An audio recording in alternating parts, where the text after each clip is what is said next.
Hello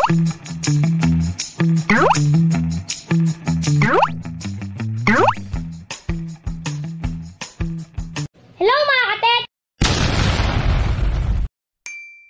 Shoutout po kay DIY Pinoy Technician Official. 974 subscriber na po siya. Yan, konting-konti na lang po at magwa 1K na.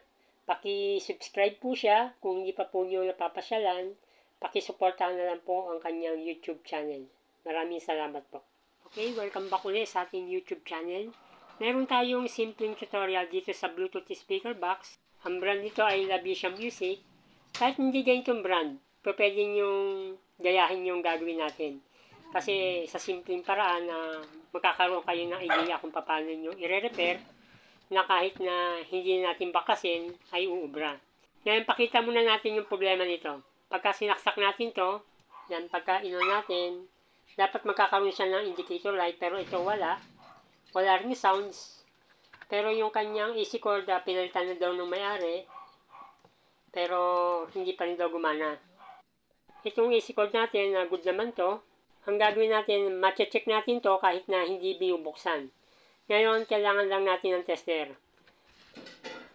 Kung mapapansin nyo yung pinagsasaksakan natin ng AC cord na yan, tapos range tayo ng times 10K. Okay? Diyan sa mismong dalawang terminal na yan, dapat magkakaroon to ng palo. Yan, naka-on naman yung ating switch. Dapat dyan merong palo, pero ito wala. Miski magkabaliktad yung ating terminal, wala namang problema. Dapat dyan may makukuha tayong resistance, kumbaga papalo siya. Ngayon dahil nga walang palo to, ibig sabihin talaga may problema yung unit natin. Yan, kahit na magkabaliktad yan, dapat may papalo yan. Pagka nakaset tayo ng times 10K. Okay? Dapat lang naka-on yung switch natin. Pero pagka wala, ibig sabihin may problema yung sa loob. Pagka ganito ang problema, meron tayong solusyon dyan para hindi na kayo magbabaklas. Ito, napakasimpleng paraan to para mabuo nyo. Kailangan lang natin ng adapter. Ito, 2.6 ampere to. Hanggang 2 ampere po pwede yan. Okay, panoorin nyo ng buo yung gagawin natin para may idea kayo. Yung adapter natin, may DC plug yan. Pa tayo ng tester para mas maintindihan. Naka-raise tayo ng DC. Okay, DC tayo.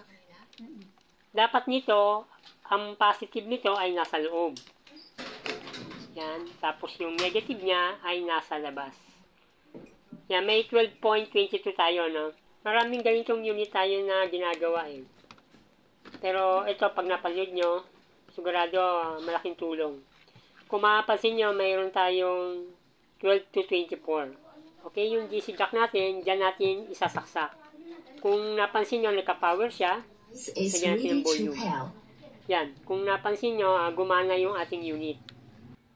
Kahit na hindi na natin binaklas, ay napagana pa natin. Lagyan natin ng sounds. Music. Yan, okay na siya. Ibig sabihin na kahit na hindi natin bakasin, ay uubra sa 12 volts. Kung baguhan ka talaga, panoorin nyo ng buo itong gagawin natin para may idea kayo. Dahil hindi lang 12 volts ang pwede natin gamitin na power supply dito. Dahil may nakasulat kasi ito na 12 to 24 volts. Napapakita ko sa inyo para mas maintindihan nyo. Okay? May nakasulat yan na 12 to 24. Ngayon, ano nga ba dapat na mga supply niyan?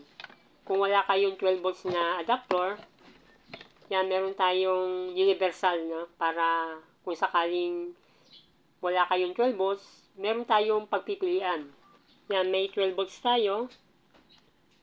May 15, 16, 18, 19, 20, yung huli natin, yan, 24 volts siya. Kung meron kayong mga adapter na nasukat natin na voltahe, uubra yan.